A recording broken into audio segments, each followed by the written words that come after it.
एक बार एक लड़की नदी पर नहाने और पानी भरने गई।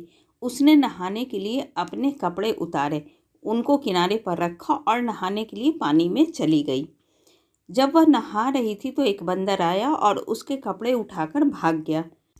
लड़की ने पीछा किया और चिल्लाकर बोली, ओ बंदर, रुक जाओ, मेरे कपड़े वापस करो। बंदर बोला, अगर तुम मुझसे शादी करोगी तभी मैं तुम्हारे कपड़े वापस करूँगा। लड़की यह सुनकर हैरान रह गई। वह बोली, यह तुम क्या कह रहे हो? मैं तुमसे शादी कैसे कर सकती हूँ? मैं एक लड़की हूँ और तुम बंदर। बंदर बोला, ठीक है, मत करो शादी मुझसे, मैं भी तुम्हारे कपड़े नहीं दूंगा।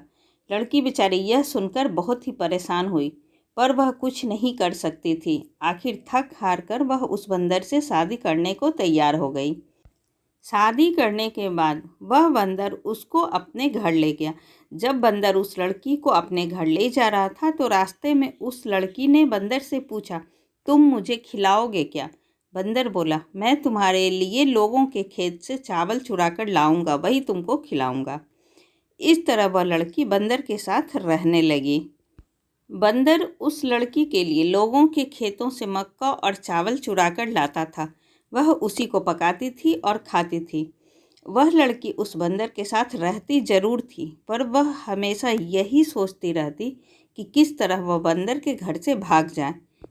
एक दिन जब उसका बंदर पति बाहर गया हुआ था तो उसने उसकी बूढ़ी माँ को, जो उसी घर में रहती थी, मार दिया।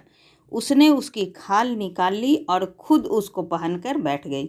जब बंदर घर वापस आया तो उसने माँ को देखकर उससे पूछा, माँ, मेरी पत्नी कहाँ है? उसकी पत्नी, जो उसकी माँ बनी बैठी थी, बोली, बेटा, मुझे क्या मालूम तेरी पत्नी कहाँ है, कहीं भाग गई होगी। यह सुनकर बंदर पति बहुत गुस्सा हुआ और बोला, तुमको नहीं पता कि मेरी पत्नी कहाँ भाग गई? अच्छा, तो यह है कि तुम भी भाग जाओ। और उसने उसको डंडे से कई बार पीटा। लड़की यह सुनकर बहुत खुश हुई और बोली, ठीक है, यदि तुम मुझे इस घर में नहीं देखना चाहते हो तो मैं अभी इस घर से चली जाती हूँ। और यह कहकर वह लड़की जितनी तेज भाग सकती थी उतनी तेज वहाँ से भाग ली। भागते भागते वह अपने भाइयों के घर आ पहुँची और सारा हाल उसने अपने भाइयों को बताया। यह सब सुनकर उसके भाई भी बहुत गुस्सा हुए और बहन के बंदरपति को अपनी बंदूक से गोली मारने चल दिए। पर वह बंदरपति उनको कहीं नहीं मिला ही नहीं, सो वे उनको बिना मारे ही वापस लौट आए। कुछ दिनों बाद उस लड़की को बच्चा हुआ। अब था तो वह बंदर का बच्चा ही, इसलिए वह बंदर जैसा ही था। लड़की के भाइयों को अपनी बहन का यह बंदर बच्चा फूटी आंख नहीं भाता था। वे उसको मारना चाहते थे, मगर लड़की का तो वह अपना बच्चा था, इसलिए वह उनको मारने नहीं देती थी। धीरे धीरे वह बंदर बच्चा बड़ा हो गया।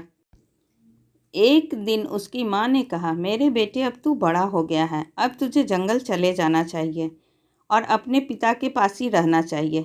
यह सुनकर वह बंदर बच्चा जंगल चल दिया। वह पहाड़ियों के पास आराम करता था, पेड़ों पर चढ़ता था, पर बोलता नहीं था। जिस दिन वह बंदर बच्चा जंगल की तरफ चला, उसके जाने के कुछ देर बाद ही उसकी माँ ने जिस मशीन से कपास साफ करनी शुरू की, उस मशीन की आवाज़ बंदर बच्चे के कानों में पड़ी तो वह बोला, ओह, मेरी माँ अकेली कपास साफ कर रही है। यह सोचकर वह बहुत दुखी हो गया और तुरंत ही घर की तरफ दौड़ चला। माँ को भी अपने बेटे की बहुत याद आ रही थी, पर वह अपने भाइयों के डर से अपने बंदर बच्चे को साथ रखने में डरती थी। सो जब उसका बेटा घर आया तो वह उसको देखकर बहुत खुश हुई, पर फिर जंगल भेजने पर मजबूर हो गई। अगले दिन उसने फिर बंदर बच्चे को जंगल भेज दिया और उस दिन उसने कपास साफ करने वाली मशीन नहीं चलाई। सो बंदर का बच्चा भी जब पेड़ पर चढ़ा तो उसे मशीन की आवाज़ नहीं सुनाई दी और वह फिर हमेशा के लिए जंगल की तरफ चला गया। ऐसी ही अच्छी और ज्ञानवर्धक कहानी सुनने के लिए प्लीज़ आप मेरे चैनल को सब्सक्राइब ज़रूर करें। तब तक के लिए बाय बाय।